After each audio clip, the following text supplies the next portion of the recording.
Pada kesempatan yang berbahagia ini, saya akan membawakan materi mengenai bioetika selama kurang lebih 20 menit.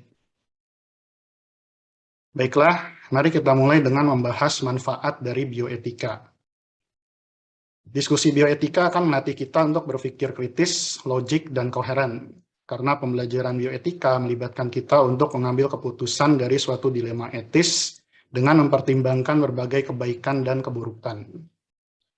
Dalam rangka pengambilan keputusan yang baik, tentunya diperlukan kemampuan untuk menyusun argumen yang baik pula, yang pada prosesnya akan mendorong suasana diskusi yang santun, dengan menghargai keragaman pendapat, sehingga debat kusir dapat dihindarkan.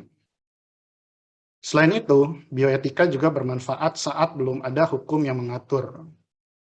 Fenomena ini telah terjadi belakangan ini, terutama di era perkembangan bioteknologi, di mana teknologi kedokteran berkembang sangat pesat, dan hukum terseok-seok atau tertatih-tatih untuk mengejar ketertinggalannya. Selain itu, di zaman sekarang banyak sekali produk-produk hukum yang bertentangan satu sama lainnya. Jika kita perhatikan, banyak peraturan perundang-undangan yang dalam penjelasan peraturan tersebut disebutkan cukup jelas, namun pada faktanya tidak jelas. Inilah yang disebut dengan gray area atau wilayah abu-abu. Di sini bioetika memiliki peranan penting untuk mengisi kekosongan hukum tersebut dengan menelurkan berbagai kebijakan-kebijakan yang kemudian pada akhirnya dapat digunakan sebagai panduan perilaku untuk mencegah pelanggaran hukum. Bioetika itu sendiri merupakan konsep yang relatif baru yang diperkenalkan oleh seorang ahli biokimia dan onkologi, Van Potter, pada tahun 1970-an. Dalam upaya untuk menarik perhatian pada fakta bahwa kemajuan ilmu pengetahuan yang cepat berjalan tanpa memperhatikan nilai-nilai yang ada di masyarakat. Dalam bukunya Bioethics: The Bridge to the Future, Potter menciptakan disiplin ilmu baru ini sebagai suatu jembatan antara fakta dan nilai. Potter mengatakan bahwa kata bioetika menggunakan dua kata yang berasal dari bahasa Yunani, yakni bios, yang berarti kehidupan, yang mewakili fakta-fakta atau disiplin ilmu pengetahuan alam, dan ethos, yakni moral, yang mengacu pada nilai-nilai dan tanggung jawab atau mewakili disiplin ilmu pengetahuan sosial. Jadi sudah jelas bahwa bioetika merupakan suatu ilmu pengetahuan campuran yang berusaha untuk menjembatani pertanyaan-pertanyaan yang muncul untuk mengungkap fakta-fakta seperti bagaimanakah menciptakan robot untuk membantu pelayanan kesehatan di ruang isolasi bagi pasien COVID-19, dan pertanyaan-pertanyaan terkait nilai-nilai yang ada di masyarakat, seperti haruskah menciptakan robot untuk membantu pelayanan kesehatan di ruang isolasi bagi pasien COVID-19?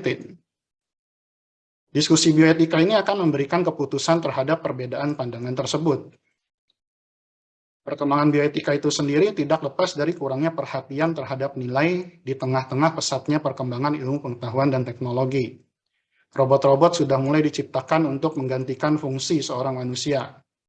Apabila penggunaan teknologi tersebut, yang pada awalnya bertujuan untuk membantu dan mempermudah kehidupan manusia, jika tidak diatur dengan kebijakan-kebijakan yang berawal dari diskusi bioetika, dikhawatirkan umat manusia akan tergantung pada teknologi tersebut dan perannya dapat digantikan oleh robot-robot yang memiliki kecerdasan yang lebih tinggi dibandingkan manusia, yang pada akhirnya menempatkan manusia di bawah kendali robot-robot tersebut, seperti posisi manusia yang mengendalikan binatang seperti saat ini.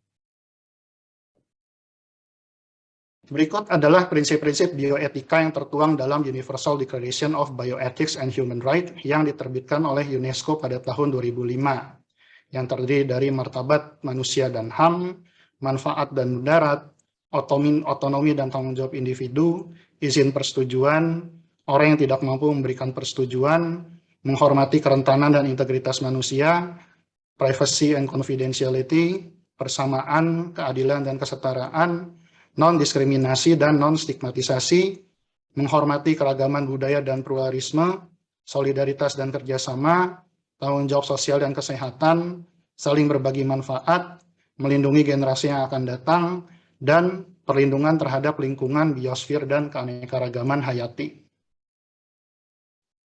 Jadi berdasarkan prinsip-prinsip tersebut, ruang lingkup bioetika sebenarnya sangat luas dan terdiri dari berbagai macam disiplin ilmu, serta dapat dibagi menjadi etika lingkungan, etika penelitian, etika klinik, etika kesehatan masyarakat, etika global, etika bisnis, dan etika kedokteran yang sebentar lagi akan dibahas oleh senior sejawat saya, yaitu Dr. Budi Suhendar. Saya yakin teman sejawat sekalian sudah familiar dengan prinsip-prinsip etika biomedis dari Beauchamp and Childress, yang sebenarnya konsepnya serupa dengan prinsip-prinsip bioetika dari UNESCO yang telah disebutkan sebelumnya. Hanya saja terdapat 2 prinsip tambahan yang belum tercakup dalam ke-15 prinsip sebelumnya, yaitu veracity dan fidelity. Secara singkat, terdapat 4 prinsip umum atau kaidah dasar normal. Kaidah dasar moral, yaitu pertama, beneficence, yang berasal dari kata benefit, yang berarti manfaat atau kebaikan, yang mewajibkan kita untuk bertindak bagi kebaikan orang lain. Kemudian ada juga prinsip non-maleficence, yang mewajibkan kita untuk tidak membahayakan atau merugikan orang lain, yang identik dengan primum non nocere, atau above all or first do no harm. Berbeda dengan beneficence yang menuntut seseorang untuk melakukan kebaikan, non-maleficence hanya memerlukan niat untuk tidak melakukan sesuatu. Prinsip selanjutnya adalah respect for autonomy, yang berarti menghormati pilihan orang lain.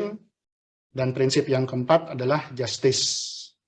Justice yang dimasukkan di sini adalah keadilan distributif, yang berarti adil, setara, dan wajar dalam mendistribusikan manfaat dan beban sesuai dengan norma-norma yang membentuk keadilan sosial. Selain keempat kaidah dasar yang telah dijelaskan, terdapat juga 4 kaidah turunan yang lebih banyak dilanggar pada kasus-kasus etika di era milenial saat ini. Saya ambil contoh, perhatikan gambar ini. Ya. Apakah etis jika seorang dokter mengambil foto saat melakukan pemeriksaan bagian intim seorang pasien, lalu diunggah ke media sosial? Jadi sudah banyak kasus-kasus pelecehan semacam ini yang diadukan pasien ke MKEKID, dan diharapkan tidak ada lagi kasus serupa yang dapat mencoreng profesi mulia kita. Selanjutnya, confidentiality atau kerahasiaan yang merupakan cabang dari privasi informasi, yang meliputi data-data medis pasien.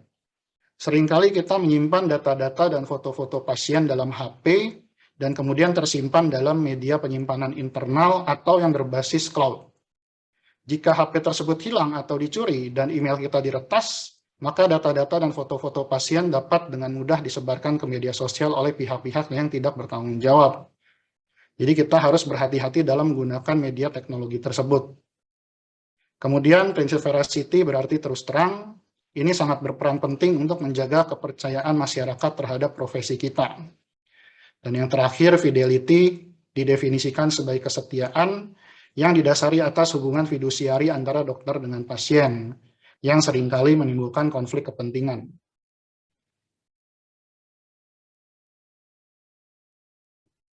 Berikut adalah isu-isu bioetika terkait pelayanan kesehatan yang muncul akibat perkembangan ilmu pengetahuan dan teknologi kedokteran, seperti penemuan teknologi bayi tabung yang menimbulkan isu-isu etis pada awal kehidupan.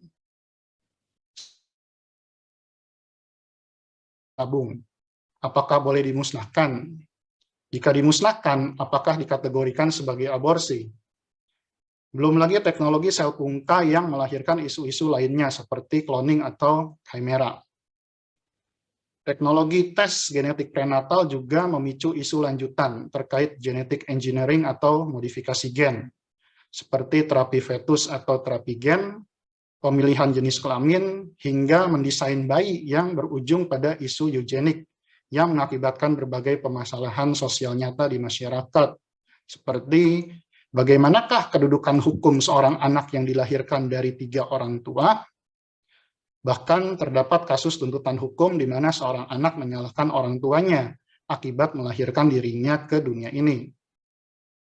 Tidak kalah menariknya adalah perkembangan teknologi dalam penyimpanan sel sperma dan sel telur, sehingga menimbulkan isu bioetika terkait donor sperma dan sel telur yang berujung pada sewa rahim, dan lain-lain. Kemudian dalam praktek kedokteran sehari-hari, seorang dokter seringkali menghadapi dilema dalam memutuskan bentuk pengobatan yang terbaik bagi pasien. Misalnya, pemberian kortikosteroid di satu sisi dapat meringankan gejala. Namun di sisi lain, penggunaannya dalam jangka waktu yang lama dapat menimbulkan efek samping yang berat. Selain itu, dokter juga seringkali menghadapi dilema untuk memutuskan apakah cukup memberikan obat-obatan saja atau menyarankan pasien untuk dioperasi. Kemudian, seperti yang sudah kita alami bersama, pandemi juga menimbulkan isu-isu bioetika yang tidak bisa saya sebutkan satu persatu. Vaksinasi dan hak yang setara untuk mendapatkan pelayanan kesehatan hanyalah beberapa contoh dari isu-isu bioetika yang timbul akibat pandemi ini.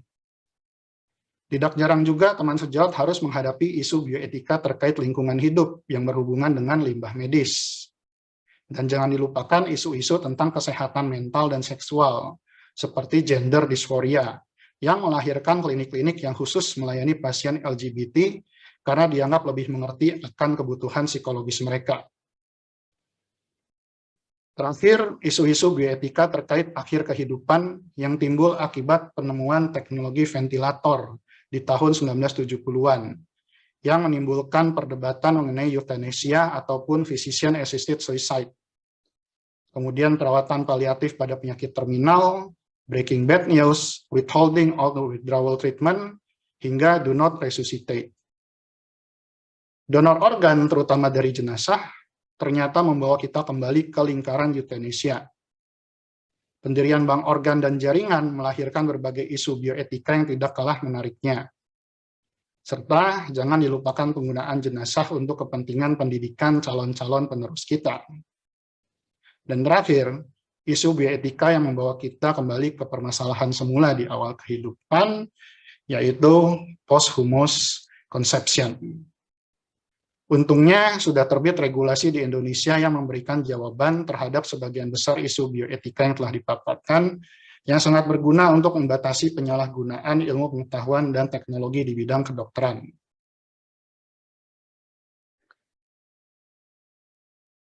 Namun, tantangan besar di masa depan telah menanti kita. Berikut adalah isu-isu bioetika yang akan timbul seiring dengan revolusi teknologi 4.0 dan 5.0. Yang pertama adalah artificial intelligence. Bagaimanakah layanan kesehatan merespons terhadap pelayanan robotik seperti robotic surgery dan lain-lain? Isu ini akan dikupas tuntas oleh Prof. Agus pada sesi keynote lecture siang hari ini, jadi jangan dilewatkan. Kemudian isu tentang Internet of Things. Apakah kita siap menghadapi pasien yang selalu terhubung dan tersinkronisasi dengan berbagai peralatan medis pada saat datang ke tempat praktek kita? Kemudian praktek telemedis yang sudah kita kenal saat ini, dan bahkan saya yakin sebagian besar teman sejawat telah mempraktekkannya demi meminimalisir kontak terhadap pasien. Yang mungkin selanjutnya akan berkembang ke arah metaverse, di mana para dokter akan menggunakan ruang virtual 3 dimensi untuk bertemu dengan pasiennya di dunia maya dengan bantuan headset realitas virtual, kacamata augmented reality, dan perangkat lainnya. Aplikasi teknologi informasi ini tentu saja akan melahirkan isu bioetika selanjutnya, yaitu tentang big data. Bagaimanakah menyimpan data-data tersebut, terutama yang berkaitan dengan data-data pasien dengan aman? Hal ini tentunya erat sekali dengan prinsip privacy and confidentiality. Belum lagi pengembangan nanoteknologi yang semakin marak akhir-akhir ini. Nanomedicine akan menjadi isu bioetika yang hangat untuk didiskusikan di kemudian hari. Dan terakhir, ternyata masih banyak orang yang tidak ingin mengakhiri kehidupannya. Dan para ilmuwan meresponnya dengan menemukan teknologi inovasi cryonics, di mana seseorang yang telah meninggal dibekukan pada suhu rendah yang sangat ekstrim, berharap agar bisa dibangkitkan kembali di masa depan. Perkembangan ilmu anti-aging akhir-akhir ini juga melahirkan isu bioetika yang tidak kalah menariknya, yaitu apakah ilmuwan perlu menciptakan pil yang memperpanjang usia seseorang hingga ratusan tahun. Dan pada akhirnya, apakah kita siap untuk menghadapi isu-isu bioetika yang saya sebut dengan isu-isu bioetika milenial ini. Tugas MKEK ke depannya akan semakin berat, mengingat belum ada regulasi yang mengatur tentang isu-isu ini. Dan dalam hal ini, ahli bioetika memiliki peranan penting di masa depan untuk menjawab tantangan tersebut. Dan terakhir, saya ingin menyampaikan tulisan Prof. Agus dalam buku Bioetika Multidisiplin yang baru saja terbit beberapa bulan yang lalu, mengenai interaksi antara kedokteran forensik dan bioetika. Dalam sejarah perkembangannya, bioetika di Indonesia tidak pernah lepas dari kiprah dokter spesialis forensik dan mediko-legal. Keberadaan mereka telah memicu maturitas bioetika seperti yang kita saksikan hingga saat ini. Jika timbul korban baik manusia maupun binatang ataupun lingkungan, baik itu akan mengaruhi fisik, psikis, sosial, kultural, dan spiritual sebagai akibat dari pelanggaran terhadap ke-17 kaidah dasar bioetika dalam praktik kedokteran, dokter spesialis forensik dan mediko-legal sangat berperan penting untuk membuktikan pelanggaran-pelanggaran tersebut. Sebagai kesimpulan, bioetika telah berkembang dalam beberapa dekade terakhir, mencakup berbagai aspek dalam kehidupan, dimensi sosial dan politik dari pelayanan kesehatan, serta tantangan globalisasi dan keanekaragaman budaya. Selama iptek terus berkembang, isu-isu bioetika akan semakin kompleks. Penerapan prinsip-prinsip bioetika dalam pelayanan kesehatan akan menjaga keamanan pasien, sekaligus meningkatkan derajat kesehatan masyarakat. Dan berikut adalah daftar pustaka yang bisa ditelaah lebih lanjut terkait materi ini. Terima kasih atas perhatiannya, semoga bermanfaat. Mohon maaf jika ada kesalahan dan kata-kata yang tidak berkenan.